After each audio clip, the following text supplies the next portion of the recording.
Eh bien bonjour, nous revoici dans une version améliorée de ma petite application que j'appelle Past Night, donc qui est un outil, enfin qui est un petit jeu, une réussite, on peut appeler ça comme on veut, de parcours de cavalier quand on connaît le déplacement du cavalier aux échecs.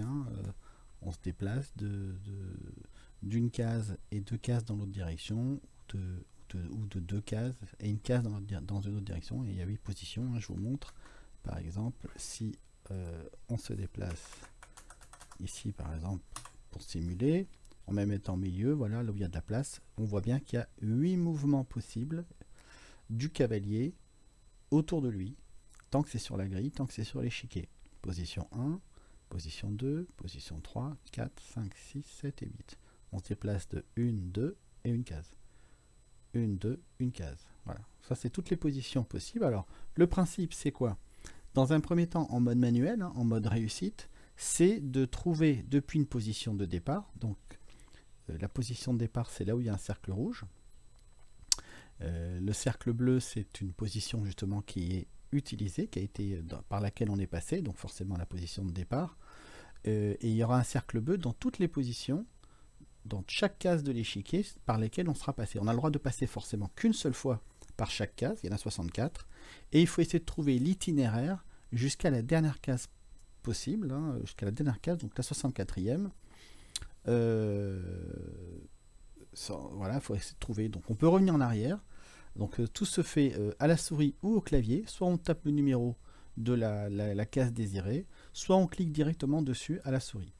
On peut revenir en arrière avec le bouton de droite. On peut aussi afficher, je vais vous montrer, l'itinéraire avec le bouton de milieu. Ça simule ici l'itinéraire, la ligne rouge simule, on peut l'enlever, voilà, avec le bouton de milieu. En haut, on a le nombre de sauts. Donc actuellement, on a fait 3 sauts sur 64. Il nous reste encore 61 cases à trouver. Et actuellement, le cheval, le cavalier ici, Knight, est en position 7-3, sachant que la case 1-1 est en haut à gauche. Donc à chaque fois, on voit donc le saut, donc l'étape 1, 2, 3. On est allé à la position 4.4 et il y avait à ce moment-là 8 possibilités, 8 mouvements possibles. Voilà, c'est ça la trace qu'on a sur la droite. Donc, je vais revenir en arrière. Je mets où je veux pour démarrer. Voilà, par exemple, je fais S pour Start. Et je commence à essayer de trouver un itinéraire pour aller jusqu'à la 64e case. Donc par exemple, je vais aller en P8. P1. Donc je suis assez content d'avoir amélioré, parce qu'au début j'avais fait des cases, voilà, des cases colorées bleues, c'était pas forcément très visible, ça se masquait un peu. Là avec des cercles c'est quand même plus léger. Donc voilà, je vais en P2, ici en P3. Voilà, on a une position une possibilité une seule et unique là ici. Quand il y a 0, ça veut dire qu'on est arrivé au bout d'itinéraire et qu'on n'a pas réussi à faire les 64 cases, donc on peut revenir en arrière. Essayer de trouver un autre chemin pour aller vers la dernière case, la 64e, où on aura fait toutes les cases en une seule fois, en un seul passage par case. Donc ici, je suis là, je vais descendre, je vais essayer de courir tout autour, par exemple. Ah, voilà. Je suis arrivé, voilà, là, on voit bien un itinéraire très simple, et je suis pourtant arrivé au bout du 12e coup, à une impasse. Je peux pas aller plus loin. Boum. Il n'y a pas d'autre possibilité parce que c'est la seule autre possibilité, c'est celle par l'avant-dernière par laquelle je suis passé et celle d'où je suis parti. Donc forcément, je me suis bloqué en venant ici. Donc qu'est-ce que je fais? Bouton de droite, je reviens en arrière. Voilà, là j'avais justement 5 possibilités.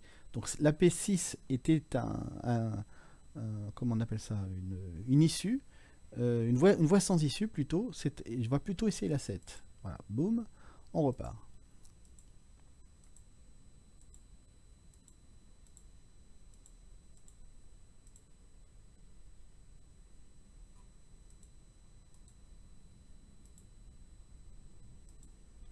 Donc l'astuce, c'est un peu de regarder les possibilités qu'on voit immédiatement, avec les positions vertes, et puis d'essayer d'anticiper un peu derrière s'il y a toujours des cases possibles, puisqu'il suffit de calculer mentalement. Je suis en P1, mais en P1, je fais 1, 1, 2, et je suis ici. Donc là, j'ai une possibilité.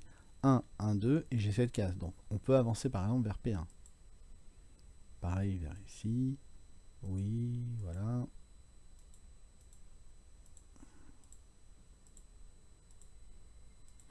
Sachant que l'objectif que je suis en train d'essayer de programmer, c'est qu'une fois que tout fonctionne techniquement en termes de fonctionnalité, je mets en place un algorithme où c'est l'ordinateur qui va devoir trouver toutes les possibilités jusqu'à trouver la dernière case en fonction de n'importe quelle case de départ.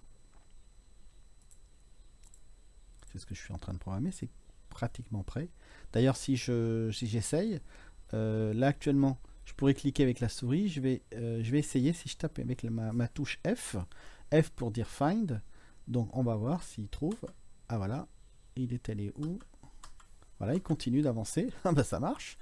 Je sais que j'ai pas encore prévu toutes les possibilités, mais là par exemple il avance. Là je n'appuie que sur F, je ne touche à rien, c'est lui qui va tout seul dans les positions, P1 ou P7. Est-ce qu'il va choisir P1 ou P7 en on prend la première, donc c'est P1, voilà. P1, là il était... Alors attendez, je fais back parce que j'ai pas compris ce qu'il a fait. Il est allé en P6, d'accord. P6, là il va faire quoi? P4, à mon avis, voilà, il fait P4. Et P4, il arrive, voilà, sur une voie sans issue. J'ai pas encore programmé le retour arrière pour qu'il aille justement explorer de façon ce qu'on appelle récursif. C'est une fonction récursive, il va revenir en arrière et repartir vers une solution meilleure.